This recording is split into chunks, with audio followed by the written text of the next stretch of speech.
You picked the wrong trim size on KDP? Don't worry, you don't have to start over.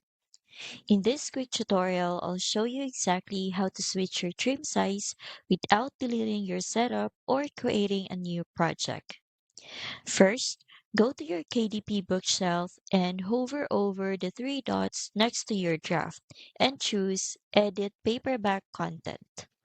Scroll down to the trim size section, and yes, you can change it right here. Just pick the new size from the drop-down. Keep in mind, if you change the trim size, you will need to upload a matching interior and cover file. KDP won't resize it for you, but the rest of your setup stays saved. Your title, author name, description, pricing, all safe. Need a new cover or interior that fits your updated trim size? I'll link a tool below that gives you free templates based on your book size and page count. It's what I use to save time, especially when redoing files after a trim size change. Just check the link in the description to try it out.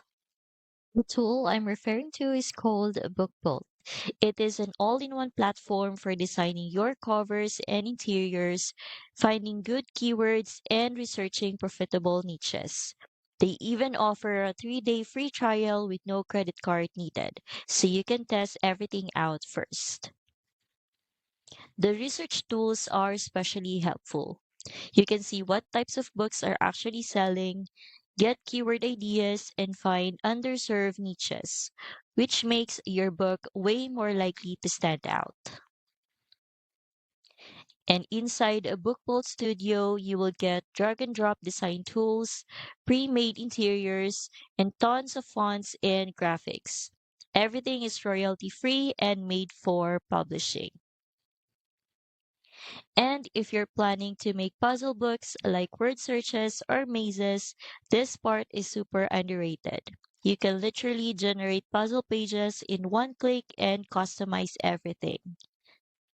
I'll link it down below so you can check it out. Honestly, BookBolt saves me hours of work, especially when I'm publishing books consistently. So if you're just getting started, it's definitely worth trying.